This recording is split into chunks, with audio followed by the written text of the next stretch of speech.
So I'm going to kind of just jump right into it today. Last week we talked about the larger sutra of the three sutras. Today we will talk about the Contemplation Sutra of the three Pure Land sutras, okay? So in the Jodo Sambukyo, there's the Busetsu Muryo Jukyo, which is the larger sutra, Busetsu Kan Muryo Jukyo, which is the Contemplation Sutra, and then the Busetsu Amida Kyo, which we chanted today, and we finished that up. By the way, thank you for sticking with me. That's a very, I know it's a fast chant, but as it repeats itself. Did you guys notice the pattern there? Yeah, okay. So yes, that is the different Buddhas that are being called out of the different quarters of the 10 directions, okay? Okay, so today in the Contemplation Sutra, I want to introduce to you a story. There's actually a tragedy in this story, like a tragedy play kind of thing, like a Shakespearean type of play. So it's kind of easy to remember this one. The only hard thing about this one is the names are kind of hard. They're very, ancient India. And this actually took place in ancient India, so the names are kind of hard to remember. But other than that, it's a very interesting story. So there's this king and a queen. All these stories are about kings and queens, but it's a king and a queen, King Bimbisara and Queen Vaidehi. And they have this son named Prince Ajatashatru, or Ajase in Japanese. And the backstory to that is that a wise person said that this son is going to kind of inflict a lot of harm on you guys, on the parents. So the parents go to a great extreme. They're very kind of scared of this boy, this devilish boy that's going to grow up, and they don't know what they're going to do. So they decide to kill this baby, right? So the mother, Queen Vaidehi, throws the baby out of this high tower, and the baby falls to its death, so she thought, but it hits a tree or something, and it doesn't die. It actually just breaks a finger, okay? And Ajata Shatru actually means the one with a broken finger. But anyway, so that's Ajata Shatru's story. And so so they didn't actually kill the baby. The baby grows up after this, and they kind of act like nothing ever happened. And then it was a great family, and then the boy grows up, and eventually there's this person by the name of Devadatta. Do you guys know, have you ever heard of Devadatta? Devadatta is the cousin of Shakyamuni Buddha, and he befriends Ajatashatru because he wants power. So he befriends him, and he tells Ajatashatru, he's like, hey, by the way, you know your parents tried to kill you, right? And so Ajatashatru was like, what? And so then Ajatashatru gets, taken aback. And so what he decides to do is get back at his parents. So he kills his dad. He kills his father, King Bimbisara. And just as he was about to kill his mother, there's these two ministers that come in, Jivaka and Kandra, what was his name? Kandra Prabha. But anyway, Jivaka is the more important one, because Jivaka then says, wait, we've heard of story and histories where princes have killed their kings for power to usurp the throne, but we've never heard of a prince who killed his own mother. Please don't do this. This is the most heinous of all crimes, right? Don't do this. So Prince Ajatashatru then relents, and then he says, fine, I'll just throw her in jail, right? So he throws her in jail and tries to starve her to death instead, right? And so then Queen Vaidehi then is thrown in jail. And so she's at this time kind of like, dreading her life. Why did this have to happen to me? Shakyamuni Buddha, can you please come help me? And this is the time when Shakyamuni Buddha was still alive, okay? And so Shakyamuni Buddha was up in this place called Vulture Peak and giving a teaching. And it is said that he heard this calling voice. And so he goes down. He uses his kind of spiritual, supernatural powers to go down and then sees Vaidehi. And then Vaidehi then asks him, can you show me of a place where there is no suffering? Because that's all I see here. It's all nothing but suffering.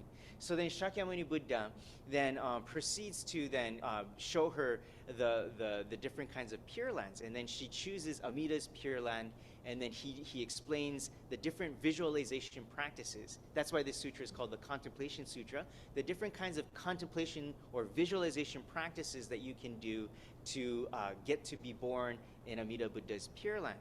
But one thing that she does before is kind of interesting, which is something to note, is that she says to Shakyamuni Buddha, she says, aren't you related to Devadatta, right? and and that really, that scene is very important in for us, especially Jodo Shinshu Buddhists, because what we say then is that Vaidehi goes to the extent of finding blame in other people, even Shakyamuni Buddha, who is completely unrelated to her own suffering. And as a matter of fact, she's very good at losing her memory, because she seems to have forgotten the fact that she tried to kill her own son, and this is what has come back to her, right? But she blames it on Shakyamuni, right? Implying that because you're related to Devadatta in some way, that maybe I should be blaming you instead of what I did, right? And so this is goes to show the Bombu nature, the nature of our existence, the human existence, that we go to the extent of pointing the finger at other people and never looking at ourselves, right? And this is a very important kind of takeaway from this this happening in this story. Anyway, I wanted to show you one kind of. I went ahead and I went to India. I went to this place not too long ago, maybe about 5 or 6 years ago, and I took some pictures of where it is said that this is said to have taken place. So I want to show you some pictures of this. Can you guys see this? Okay, so this first one, it says here, it's hard to read for the audience here, but it says Vulture Peak, location where the Buddha gave many teachings. So it's circled in, and this is the area where the Buddha is said to have given many of the teachings, like the Lotus Sutra and the larger sutra here. Okay, so this is, in Japanese, it's called Gishakusen, Vulture Peak. Okay, this is just another angle, another picture with a monk there. And this is what it looks like when you get to the top. And the top of the view from Vulture Peak overlooks the kingdom of Magadha, they said, this kingdom that King Bimbisara was the ruler of. So this is another picture. The pictures really don't do it justice. It's really a magnificent place over there. Okay, so this is the picture I kind of want to show you. This is where it is said that Vaidehi was imprisoned. It's in ruins now. There's nothing there. There's just a bunch of stones there. But it is said that that's where the prison was, and so up here is where Shakyamuni Buddha sat, right? And so he is said to have come down from this mountain instantaneously, and then appeared before Vaidehi as she was beseeching him to come show her a place where there is no suffering. If you go to Vulture Peak right now, there is a monument there. And I don't know what it says, but there's a monument. And so groups of people take turns. They go there and they chant there, because it's considered a pilgrimage site for many Buddhist sects, right? So yeah, so that's what we did there too. We chanted the Jusege up there when we went as well. But anyway, so that gives you an idea of what I'm talking about here and what this story is, where it takes place.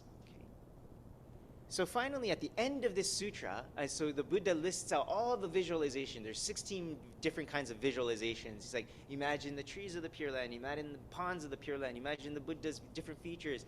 And then finally, at the end, he says something really important, which is, if you can't do these visualizations, it's okay. I want you to just say the name of Amida Buddha. And this is where the Shomyo or Namo Amida Butsu comes up. It doesn't specifically say Namo Amida Butsu, but it says, say the name of the Buddha of immeasurable life, which is Amida Buddha. So he's saying, Shakyamuni Buddha is recommending to us to say the name Namo Amida Butsu. And in this way, one of the Pure Land masters, Shandao, says, he takes this and says, this means that for everybody, the proper practice, the easiest and most accessible practice for us, Bombu, is saying the name Namo Amida Butsu. And that then carries over to Shinran Shonin, and then the rest is history, right? We now say the phrase Namo Amida Butsu because it is listed in this Contemplation Sutra as a recommended practice for the Bombu to be able to encounter the world of absolute truth. And in this story, it is explained as the world of the Pure Land, right? The world of everything is gold and the nice lanterns, no suffering, right? And everybody is equal, right? But in the practical sense, it means that we awaken to the world of absolute truth. that there is this world of oneness that embraces us for who we are, right? And if we take the time out, like Sunday services or these special services, memorial services and funerals, when we read about Jodo Shinshu stories, we are taking time to, out of our busy schedules, to think about what more there is to life other than just getting the next Tesla or getting, you know, the home up in the hills, right? It's about getting us to think about what is the meaning of life and why are we here, right? And it is recommended in this sutra that that is done through the repetition of saying the name Namo Amida Butsu. Okay, so I would like to close today. That is the introduction of the Contemplation Sutra, very much in a nutshell, but I hope it was kind of fruitful for your understanding of Jodo Shinshu. Okay, thank you very much today. Please join me in Gassho. Namo Amida Butsu. Namo Amida Butsu. Namo Amida Butsu. Namo Amida Butsu. Thank you. Everyone's heart yearns for eternal life, but everyone is troubled by the brevity of their lives. The irony and tragedy is realizing that everlasting life is in a continuous thread of vanishing points. Many people preach about eternity, but we cannot discover a limitless life by talking about it. We experience each passing day, ignoring the troubling reality of our impermanence. It is only those who realize they are illumined by the radiant light of eternity who can live a life in which there is light. In time, this life will also vanish. But if we understand that at every moment we exist within the illumination of the radiant light, we will realize that the grasp of eternal life exists within every moment of this short life.